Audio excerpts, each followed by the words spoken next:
Next point of the halogen derivatives is SN2 reaction mechanism. This is very important part. What is the SN2 reaction? S stands for substitution. S stands for substitution. N stands for nucleophilic, and 2 stands for bimolecular. So this reaction is it is called as a substitution nucleophilic bimolecular reaction. तर आता SN2, there are two types of the reaction, SN2 and SN1. We'll discuss first of all SN2 reaction. What is the SN2 reaction? For the SN2 reaction required primary alkyl halide. For the SN2 reaction required primary alkyl halide. त्याचं reason मी तुम्हाला सांगणार आहे की primary alkyl हॅलाइडच का prefer आहे किंवा primary alkyl halide बरोबर SN2 reaction fast का जाते in aqueous NaOH. Why it is called as a substitution nucleophilic bimolecular reaction? Because in this case this Br is replaced by this nucleophile. You know that OH minus is a strong nucleophile than this Br. Easily this Br is replaced by OH. म्हणजे Br च्या ऐवजी न्यूक्लिओफाइल आलाय. म्हणजेच काय, हा पण न्यूक्लिओफाइल आहे, हा पण आहे, परंतु OH कसा आहे, स्ट्रॉंग न्यूक्लिओफाइल आहे. That means Br is replaced by OH. That means what? Nucleophilic substitution reaction takes place. So why it is called as a bimolecular reaction? We'll discuss now. We get here Br is replaced by OH plus NaBr. म्हणजे alcohol मिळालं तुम्हाला. तर आता याचा chemical kinetic study करायचं आपल्याला. Chemical kinetic study करत असताना या रिएक्शनचा जो रेट आहे तो कशावरती डिपेंड आहे. तर आता बेसिकली इथे ह्या रिएक्शनमध्ये रिएक्शनचा रेट जो आहे, rate is directly proportional to the substrate and nucleophile. Your substrate is methyl bromide. Your rate of the reaction, it depends upon the methyl bromide and nucleophile. Okay, this is the rate of the reaction depends upon both the substrate and nucleophile. म्हणजे ह्या रिएक्शनचा rate हा तुमच्या substrate पण वरती आणि न्यूक्लिओफाइल वरती पण depend आहे. So rate is equal to constant घेतला आपण, कायनेटिक कॉन्स्टंट, केमिकल कॉन्स्टंट म्हणजे रेट कॉन्स्टंट, सॉरी, के हा रेट कॉन्स्टंट आहे, proportionality constant, rate of the reaction is equal to K into OH minus. That means what? The rate of the reaction depends upon the concentration of the two reacting species, that means substrate and nucleophile, means methyl bromide and hydroxide. That's why it is called as a bimolecular reaction. Why it is called as a bimolecular reaction? Because the rate of the reaction depends upon both the concentration of the methyl bromide and nucleophile. That's why it is called as a bimolecular. That's why here written 2. That means substitution nucleophilic bimolecular reaction. Then what is the mechanism for this reaction? What is the mechanism here? Mechanism part, it is very important here. In SN2 reaction mechanism, I already told you here use primary alkyl halide. तर primary alkyl halide घेत असताना तर आता इथे पहा hydrogen आणि हा तुमचा इथे न्यूक्लिओफाइल तुम्ही रिएक्शन करताय. आता याचं मेकॅनिझम कसं आहे? ऍक्च्युली याचं मेकॅनिझम सिंगल स्टेप मध्ये जातं. तर आता फ्रंट साइडने जर हा न्यूक्लिओफाइल इथे अटॅक करायला गेला तर तुमच्या लक्षात येईल की Br हा सुद्धा निगेटिव्ह आहे आणि OH सुद्धा निगेटिव्ह आहे. त्यामुळे त्यांच्या दोघांमध्ये सेम चार्जेस असल्यामुळे त्यांच्यामध्ये काय होणार आहे? रिपल्शन होणार आहे. मग त्यामुळे फ्रंट साइडनी OH मायनस अटॅक करू शकत नाही, कारण Br जो आहे त्याची साईज बल्कियर आहे आणि OH ची सुद्धा. ज्यावेळी OH मायनस इथे अटॅक करेल तर Br is a bulkier group, there is no space available as well as like charges, same charges असल्यामुळे दोघांमध्ये रिपल्शन होईल आणि OH मायनस फ्रंट साइडने अटॅक करणार नाही, तर तो बॅक साइडने अटॅक करतो. SN2 मध्ये जो न्यूक्लिओफाइल असतो तो बॅक साइडने अटॅक करतो. म्हणजे काय, समजा आपण इथे Br घेतलेला आहे H H आणि H. तर न्यूक्लिओफाइल जो असणार आहे, nucleophile can attack from the back side of the halogen. म्हणजे हा जो Br आहे या Brच्या बॅक साइडने अटॅक करतो. फ्रंट साइडने मी मगाशी सांगितलं की जर फ्रंट साइडने OH- अटॅक करायला गेला तर लाईक चार्जेस त्यांच्यामध्ये रिपल्शन होईल आणि तिथे अटॅक पॉसिबल नसणार आहे न्यूक्लिओफाइलचा. मग न्यूक्लिओफाइल काय करतो, म्हणजे हा जो OH- असतो तो कार्बनच्या बॅक साइडने अटॅक करतो. बॅक साइडने अटॅक केल्यामुळे Br away from this OH-, म्हणजे Br हा OH- पासून दूर असणार आहे, तिथे रिपल्शनचा काही प्रश्नच नसणार आहे. आणि काय होणार आहे, ज्यावेळी आता मी सांगितलं की SN2 रिॲक्शन मेकॅनिझम सायमल्टेनियसली होतं. That means what, nucleophile can attack from the back side and what happen, this Br goes outside. पण आता सायमल्टेनियसली होत असताना कसं होतं, पार्शली कार्बन आणि म्हणजे OH- कार्बनवर अटॅक करतोय, म्हणजे कार्बन आणि OH मध्ये बॉन्ड फॉर्म होतोय आणि सायमल्टेनियसली कार्बन आणि Br मधला बॉन्ड ब्रेक व्हायला सुरुवात होते. पहा, simultaneously attack of nucleophile from the back side of the carbon and simultaneously bond form between carbon and OH and simultaneously bond breaking takes place between carbon and Br. This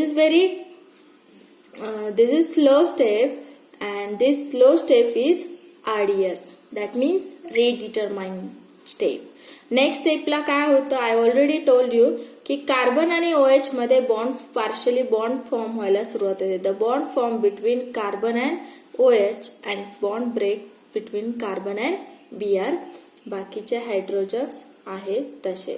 आता basically काय होतं की carbon जो असतो, कार्बनवरती partially positive charge असणारे, कार्बनवरती partial positive charge असणारे आणि हा जो Br आहे ह्या Br वरती हा पार्शियल निगेटिव्ह चार्ज आणि ह्या OH- वरती हा पार्शियल निगेटिव्ह चार्ज असणार आहे. आता ही जी स्टेप आहे ह्या स्टेपला म्हणायचं, इंटरमिजिएट जो भेटलाय या इंटरमिजिएट स्टेपला म्हणायचं ट्रान्झिशन स्टेट म्हणायचा. तर ह्या स्टेपला तुमची एनर्जी काय होते, गोज ऑन इन्क्रीजिंग, म्हणजे जे काही रिॲक्टिंग मिक्सचर आहे त्यांची एनर्जी काय होते, वाढते. Very higher energy this and this step is called as a transition state. काय transition state, the bond partially bond formation takes place between carbon and OH आणि partially bond breaking takes place carbon and Br.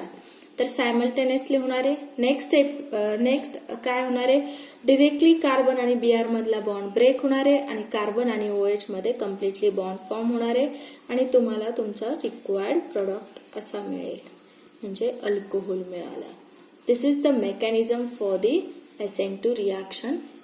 Okay, पहा इथे काय झाले, carbon आणि OH मध्ये bond form झालेला आहे आणि कार्बन आणि Br मधला बॉन्ड कम्प्लिटली काय झालेला आहे, ब्रेक झालेला आहे. तुम्हाला जो प्रोडक्ट भेटलेला आहे तो प्रोडक्ट आहे तुमचा अल्कोहोल आहे. This is your mechanism for the SN2 reaction. आणि Br काय झालंय, Br goes outside. Okay, I again repeat it. पहा, SN2 mechanism, the nucleophile can attack from the back side of the carbon. It not attack from the front side because Br minus and OH minus repulsion takes place. That twice, to avoid the repulsion, nucleophile can attack from the back side and it is away from the Br. This is slow step and this is RDS. You can see here की एखाद्या रिॲक्शनचा rate जो आहे तो slow स्टेपला determine केला जातो, म्हणजे ती असते तुमची रेट डिटरमाइनिंग स्टेप. आता मी केमिकल कायनेटिक स्टडीमध्ये तुम्हाला सांगितलं का ह्या रिॲक्शनचा रेट हा कशावरती डिपेंड असणार आहे, तर बोथ द सबस्ट्रेट अँड न्यूक्लिओफाइल. कारण ह्या स्लो स्टेपला न्यूक्लिओफाइल आणि सबस्ट्रेट म्हणजे मिथाइल ब्रोमाइड हे दोन्ही पार्टिसिपेट झालेले आहे. त्यामुळे तुमच्या रिॲक्शनचा रेट हा मिथाइल ब्रोमाइड आणि OH- वरती डिपेंड आहे. स्लो स्टेपला तुमचा मिथाइल ब्रोमाइड आणि न्यूक्लिओफाइल हे दोन्ही पार्टिसिपेट झालेले आहेत. म्हणजे जर इथे न्यूक्लिओफाइल नसता तर तुमची रिॲक्शन गेली नसती, कारण स्लो स्टेपला म्हणजे slow step that means what, it is rate determining step RDS. त्या स्टेपला म्हणजे त्यावेळी तुमच्या रिॲक्शनचा रेट डिटरमाइन केला जातो. म्हणजे काय, जर न्यूक्लिओफाइल नसता तर तुमची रिॲक्शन गेली नसती. That means what? Rate of the reaction is depends upon the both the nucleophile and substrate. That's why chemical kinetic study said that rate of the reaction is directly proportional to the methyl bromide and nucleophile. That means what? This is bimolecular reaction. Here partially bond formation takes place between carbon and OH from the back side, and partially bond breaking takes place between carbon and Br. What happened in this case? Partially bond formation here, partially negative charge 1/2, partially negative 1/2 charge and partially positive charge. This step is called as a transition state. आणि यावेळी रिॲक्शनची जी energy असते तर ती maximum असते. आता basically SN2 reaction mechanism हे single step मध्ये mechanism जातं. सायमल्टेनियसली अटॅक होतो आणि सायमल्टेनियसली बॉन्ड काय होतोय? ब्रेक होतोय. आणि न्यूक्लिओफाईल हा बॅक साइडने अटॅक करतोय कारण हे दोघे सेम चार्जेस असल्यामुळे त्यांच्यामध्ये रिपल्शन होत आहे. म्हणून nucleophile can attack from the back side and living group. This is BR is the living group and it can goes outside. तर आता हा जो कार्बन आहे तर हा OH मायनस वरती पार्शियल निगेटिव्ह चार्ज आहे, याच्यावरती पार्शियली निगेटिव्ह चार्ज आणि कार्बन वरती पार्शियल पॉझिटिव्ह चार्ज आहे. तर आता तुम्ही इथे पाहिलं ट्रान्झिशन स्टेटला कार्बनने पेंटा कोऑर्डिनेट कार्बन बरोबर ट्रान्झिशन स्टेट कंटेन्स पेंटा coordinate carbon having 3 sigma bonds. म्हणजे काय केलंय? कार्बनने 5 बॉन्ड फॉर्म केलेले आहे. कार्बनने इथे ट्रान्झिशन स्टेटमध्ये 5 बॉन्ड फॉर्म केलेला आहे. त्याच्यामध्ये 3 सिग्मा आहे. म्हणजे हा सिग्मा असेल, हा सिग्मा आणि हा सिग्मा बॉन्ड 3 सिग्मा असणार आहे. आणि प्रत्येकी त्यांच्यामधला जो बॉन्ड अँगल आहे ह्याच्यातला किंवा ह्याच्यातला तो प्रत्येकी बॉन्ड अँगल असणार आहे 120 डिग्री. समजते का? हा जो हायड्रोजन कार्बन हायड्रोजन किंवा हायड्रोजन कार्बन हायड्रोजन किंवा हायड्रोजन कार्बन हायड्रोजन यांच्यातला प्रत्येकी बॉन्ड अँगल असणार आहे 120 डिग्री असणार आहे. आता बेसिकली काय होतं पहा की तुमचा जो न्यूक्लिओफाईल आहे तर तो बॅक साइडने अटॅक करत असल्यामुळे काय होणार आहे? बॅक साइडने अटॅक केल्यामुळे here you can see here H आणि Br असं आहे तुमचं सबस्ट्रेट. पण न्यूक्लिओफाईल काय करतो? बॅक साइडने अटॅक करतो. बॅक साइडने अटॅक केल्यामुळे काय होतं इथे की इन्व्हर्जन ऑफ कॉन्फिगरेशन भेटतं तुम्हाला. जर एखाद्या कंपाऊंडकडे कायरल कार्बन असेल किंवा ऑप्टिकली ऍक्टिव्ह कंपाऊंड असेल, प्रिव्हियस व्हिडिओमध्ये आपण डिस्कस केलेला आहे ऑप्टिकली ऍक्टिव्ह केव्हा असतो की ज्यावेळी त्याच्याकडे कायरल कार्बन असतो. आणि कायरल कार्बन कशाला म्हणायचं की ज्या कार्बनला 4 डिफरंट ग्रुप्स अटॅच असतात. समजा आता मी एखादं कायरल कार्बनचं एक्झाम्पल घेते इथे. I can take stereochemistry discuss here. One point here about the stereochemistry. Stereochemistry. What is the stereochemistry for the SN2 reaction mechanism? I can take here 2-chloro 2-methyl propane.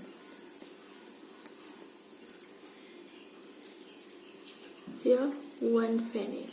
I can take 1 phenyl, 2-chloro 2-methyl propane. As you can tell me whether it is chiral or achiral or optically active or inactive. I give the numbering 1, 2, 3. So 1 number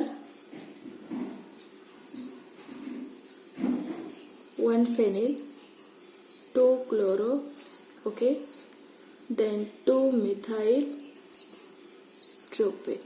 Okay, this is structure. आम्ही structure कसं काढलंय 1 phenyl 2-chloro 2-methyl propaneचं structure कसं काढलंय पुन्हा एकदा सांगते. How can draw the structure. तर आता propanes means how many carbon atom there? 3 carbon atoms. Propanes means how many carbon atom? 3. 1, 2, 3. त्याला नंबरिंग द्या कुठल्याही साईडनी. तर 1 नंबरच्या कार्बनवरती फेनिल आहे. फेनिल म्हणजे काय असणार आहे तुमचे? सिम्पली बेन्झीन रिंग असणार आहे. फेनिल म्हणजे काय असणार आहे? बेन्झीन रिंग असणार आहे. 1 नंबरच्या कार्बनवरती तुमची बेन्झीन रिंग आहे म्हणजे फेनिल आहे. 1 फेनिल. त्याच्यानंतर सेकंड कार्बनवरती Cl आहे. नंतर सेकंड कार्बनवरतीच मिथाइल ग्रुप आहे म्हणजे CS3 आहे. आता बाकीचे सबस्टिट्यूएंट नाहीये तर कार्बनची व्हॅलेन्सी पहा 1, 2.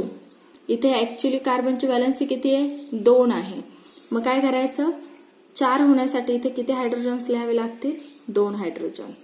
या कार्बनची व्हॅलन्सी किती झाली आहे 1 2 3 4 नो रिक्वायर्ड हायड्रोजन. ही किती आहे 1 आहे. म्हणजे किती हायड्रोजन्स घ्यावे लागतील 3 hydrogens required. You want to find out the chiral carbon here.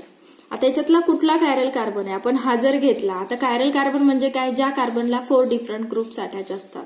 आता इथे पहा हा कार्बन आहे याला 3 हायड्रोजन सेम आहे म्हणजे हा कायरल कार्बन असूच शकत नाही. कायरल कार्बन म्हणजे ज्या कार्बनला 4ही ग्रुप डिफरंट असतील. तर आता इथे 3ही हायड्रोजन सेम आहे म्हणजे हा कायरल कार्बन नसणार आहे. आता ह्याचा विचार करूया. ह्या कार्बनला Cl आहे, ह्या कार्बनला CS3 आहे, याला काय आहे CS3 आहे. तर आता हा कायरल कार्बन होईल का हा कायरल कार्बन होईल का यस नाही होणार कारण याला असणारे दोन्ही ग्रुप सेम आहे. आता हा कायरल कार्बन असेल का नाही कारण याला दोन्ही हायड्रोजन सेम आहे म्हणजे हा मॉलिक्यूल ऑप्टिकली इनऍक्टिव्ह आहे.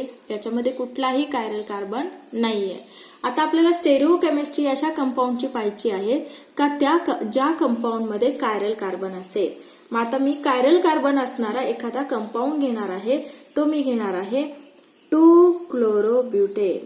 2-क्लोरोब्युटेन. आता तुम्ही चेक करा याच्याकडे कायरल कार्बन आहे की नाही. ब्युटेन म्हणजे किती कार्बन झाले 1 2 3 and 4. किती कार्बन झाले 4. त्याला नंबरिंग द्या 1 2 3 4. तर सेकंड नंबरच्या कार्बनवरती काय आहे Cl आहे. बाकी सबस्टिट्यूएंट नाहीये. कार्बनची व्हॅलन्सी आपल्याला सॅटिस्फाय करायची आहे. इथे एकच आहे म्हणून मी 3 हायड्रोजन दिले. इथे किती झाली कार्बनची व्हॅलन्सी 1 2 3.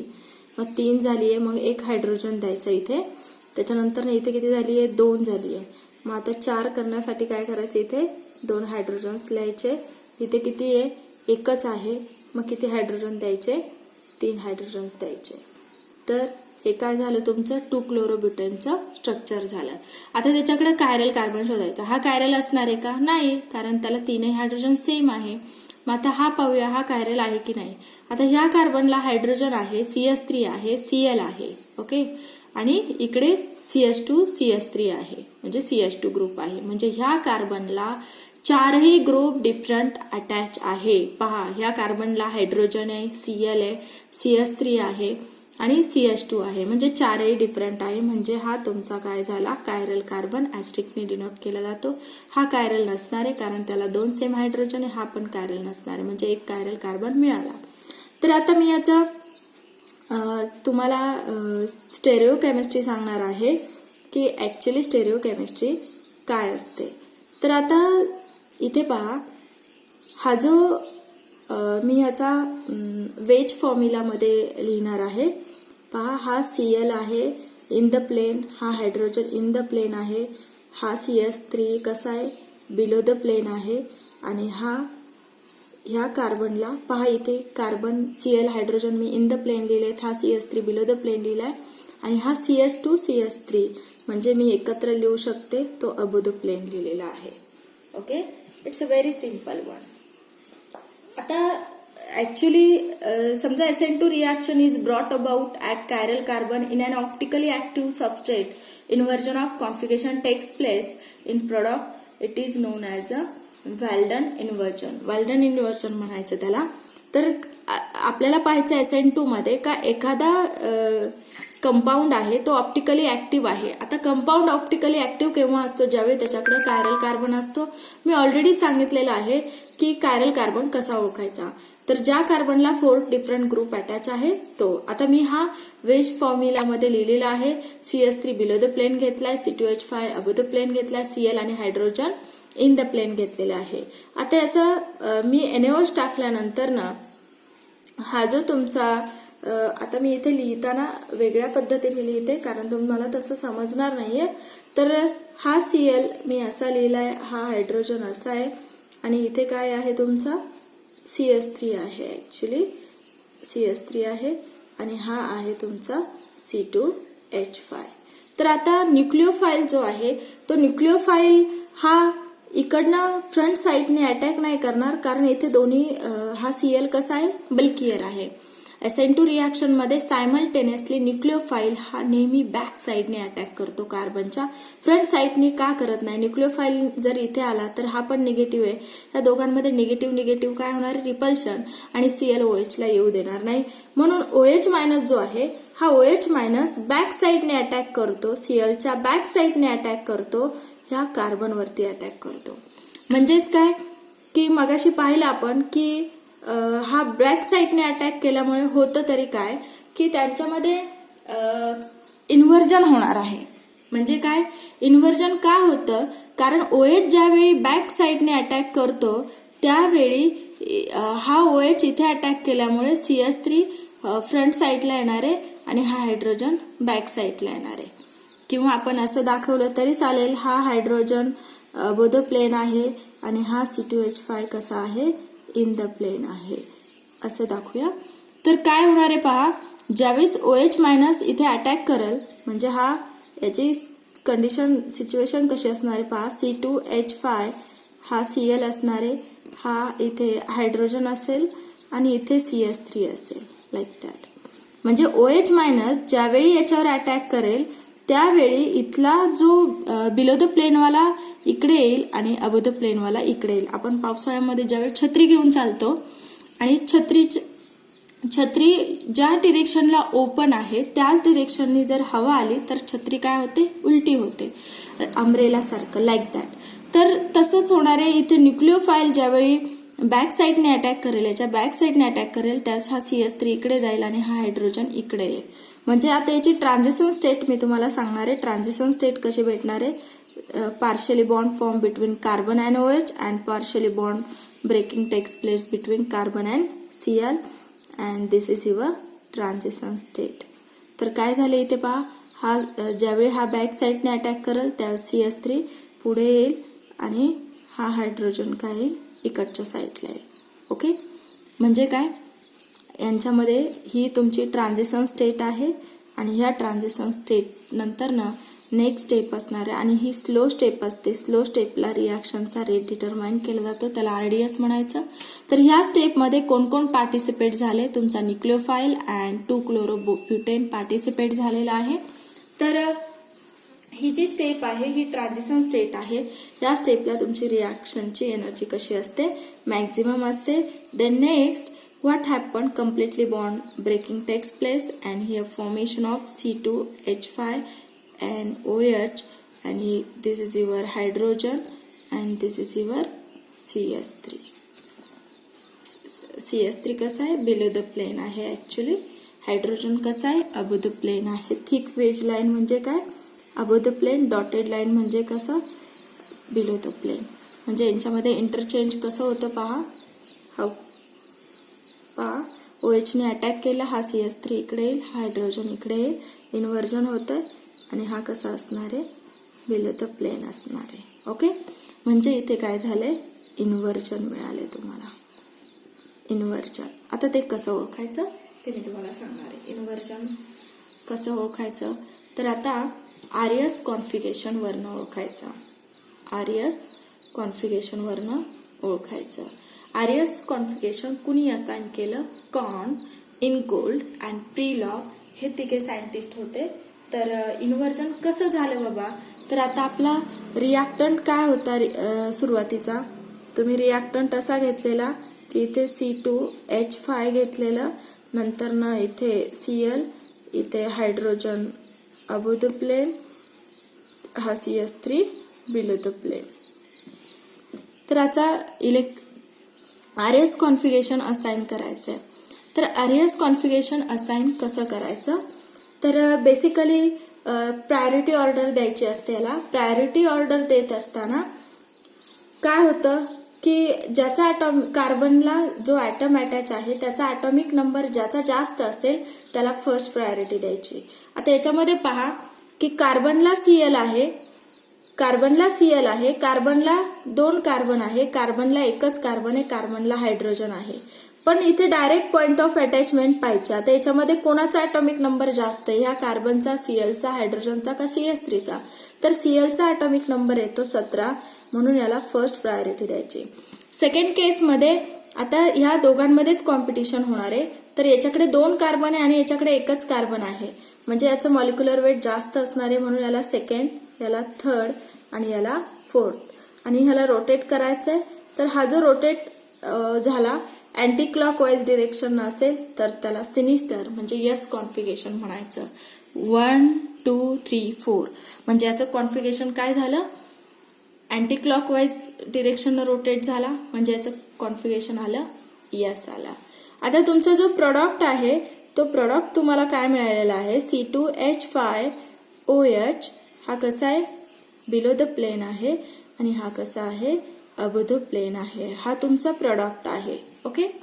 तर आता मी सांगितलं की कार्बनला, हा जो कायरल कार्बन असतो त्याला ऍक्च्युली हा कायरल, इथे हायड्रोजन आहे, तर हा कायरल कार्बन असतो. तर ह्या कायरल कार्बनला अटॅच असणारा ऍटम पाहायचा. आता ह्या कार्बनला इथे ऑक्सिजन आहे, इथे कार्बन आहे, इथे कार्बन आहे, इथे हायड्रोजन आहे.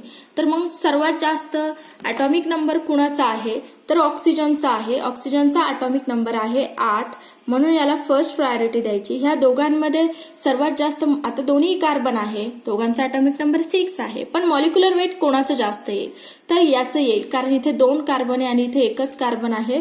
तर याला सेकंड प्रायोरिटी, याला थर्ड प्रायोरिटी आणि हायड्रोजन काय एकच आहे, म्हणून त्याला लास्ट प्रायोरिटी येईल. तर हा जो रोटेट होतोय तो कसा होतोय, क्लॉकवाईज डिरेक्शन, म्हणजे याचं कॉन्फिगरेशन रेक्टस म्हणजे आर असणारे. म्हणजे काय, हे तुमचं रिॲक्टंटचं कॉन्फिगरेशन होतं आणि हे तुमचं प्रोडक्टचं आहे. हे रिॲक्टंटचं कॉन्फिगरेशन चेंज झालेलं आहे, म्हणजे रिॲक्टंटचं कॉन्फिगरेशन जे आहे ते होतं यस चेंजेस टू आर, म्हणजे इथे इन्व्हर्जन झालंय. जर ऑप्टिकली ऍक्टिव्ह कंपाऊंड असेल, पहा ऑप्टिकली ऍक्टिव्ह कंपाऊंड असेल. आता ऑप्टिकली ऍक्टिव्ह कशाला म्हणायचं, का ज्याच्याकडे कायरल कार्बन असतो त्याला आपण ऑप्टिकली ऍक्टिव्ह म्हणतो. तर मग अशा कंपाऊंडचं काय होतं, SN2 रिॲक्शन मेकॅनिझम मध्ये काय होतं, इन्व्हर्जन होतं आणि inversion of configuration takes place, म्हणजे त्याची स्टेरिओकेमिस्ट्री काय होते, चेंज होते, कॉन्फिगरेशन चेंज झालं. तर ह्या लेक्चरमध्ये मी तुम्हाला कुठले कुठले पॉईंट डिस्कस केलेले आहेत. तर SN2 रिॲक्शन मेकॅनिझम आपण पाहिलेलं आहे. SN2 कशाला म्हणायचं, सबस्टिट्यूशन न्यूक्लिओफिलिक बायमॉलिक्युलर रिॲक्शन, आणि त्याच्यामध्ये कोणते कोणते रिॲक्टिंग मॉलिक्यूल पार्टिसिपेट, म्हणजे SN2 मध्ये प्रायमरी अल्किल हॅलाइडच का वापरला जातो, कारण त्याचं रिझन मी तुम्हाला सांगते की ज्यावेळी तुम्ही मेकॅनिझम पाहशाल तर तुमच्या लक्षात येईल की जर हे सर्व ग्रुप जे आहेत, ऍक्च्युली इथे सुद्धा प्रायमरी अल्किल हॅलाइड आहे, तर हे जे ग्रुप आहेत हे जर बल्कियर असतील जास्त, तर न्यूक्लिओफाईलचा अटॅक जो होतोय तो अटॅक होत असताना, पहा इथे मी एक्सप्लेन करते अगेन. पहा समजा प्रायमरी अल्किल हॅलाइडच का वापरायचं SN2 मध्ये, तर आता इथे तुमचा Br आहे आणि हायड्रोजन आहे. ओके, इथे हायड्रोजन आहे. तर न्यूक्लिओफाईल ज्यावेळी बॅक साईडने अटॅक करतो त्यावेळी तो इझिली अटॅक करतो, कारण हायड्रोजन जे असतात प्रायमरी अल्किल हॅलाइड मध्ये असणारे त्यांची साईज स्मॉलर असते. त्यामुळे न्यूक्लिओफाईल इझिली त्या कार्बनवरती बॅक साईडने अटॅक करतो आणि तिथे तुमची रिॲक्शन होते, न्यूक्लिओफिलिक सबस्टिट्यूशन रिॲक्शन होते. पण जर तुम्ही टर्शरी अल्किल हॅलाइड घेतला, you can take here tertiary alkyl halide, this is CH3, this is CH3 and this is CH3, आणि तुम्ही न्यूक्लिओफाईल हा बॅक साईडने जर अटॅक करायला गेला तर काय होणार इथे की ऑलरेडी हे 3 मिथाइल ग्रुप कसे आहेत, बल्कियर आहेत. हे 3ही मिथाइल ग्रुप कसे आहेत, बल्कियर आहे. इथे प्रायमरी अल्किल हॅलाइड मध्ये हायड्रोजनची साईज ही स्मॉलर होती, त्यामुळे न्यूक्लिओफाईलला इथे स्टेरिक हिंड्रन्स नव्हता, क्राउडिंग नव्हती, कुठली गर्दी नव्हती, त्यामुळे तो इझिली इथे अटॅक करत होता. परंतु इथे हा जो कार्बन आहे, या कार्बनला अटॅच असणारे 3ही मिथाइल ग्रुप बल्कियर आहे, त्यामुळे न्यूक्लिओफाईलला अटॅक करणं पॉसिबल नसतं. देर is know lot of space available for the attack on the carbon. That's why SN2 reaction most favourable at the म्हणजे प्रायमरी अल्किल हॅलाइड बरोबर रिॲक्शन फास्ट जाते. तर आता मी सांगितलं की ही रिॲक्शन सिंगल स्टेप्स मध्ये होते. सायमल्टेनियसली न्यूक्लिओफाईलचा बॅक साईडनी अटॅक होतो आणि पार्शली ह्यांच्यामध्ये बॉन्ड फॉर्म होतो न्यूक्लिओफाईल आणि हा लिव्हिंग ग्रुप. सीएल कसा आहे, लिव्हिंग ग्रुप आहे, म्हणजे तो आता बाहेर जाणार आहे म्हणून त्याला लिव्हिंग ग्रुप म्हणतो आपण. ती ट्रान्झिशन स्टेट असते आणि finally completely bond breaking and forming takes place. Then this is transition state and finally product will get here. आणि जर तो ऑप्टिकली ऍक्टिव्ह कंपाऊंड असेल म्हणजे त्या कंपाऊंड मध्ये कायरल कार्बन असेल तर तिथे SN2 रिॲक्शन मेकॅनिझम मध्ये इन्व्हर्जन होतं. आणि केमिकल कायनेटिक स्टडी मध्ये आपण एक पॉइंट पाहिलेला आहे का ही रिॲक्शन SN2 का म्हटलेलं आहे, कारण त्या रिॲक्शनचा रेट हा सबस्ट्रेट म्हणजे तुमचा मिथाइल ब्रोमाइड असेल आणि न्यूक्लिओफाईल ह्या दोघांवरती डिपेंड आहे. कारण ती जी स्टेप असते न्यूक्लिओफाईल ज्यावेळी बॅक साईडने अटॅक करतो कार्बनवरती, त्यावेळी अटॅक करतो ज्यावेळी तो अटॅक करतो न्यूक्लिओफाईल बॅक साईडने, त्यावेळी ती स्टेप स्लो असते, रेट डिटरमायनिंग स्टेप असते. त्या स्टेपला दोन्ही न्यूक्लिओफाईल आणि सबस्ट्रेट हे दोन्ही पार्टिसिपेट झालेले असतात, म्हणून त्या रिॲक्शनला SN2 रिॲक्शन म्हणायचं. नेक्स्ट व्हिडिओमध्ये आपण SN1 रिॲक्शन डिस्कस करणार आहोत.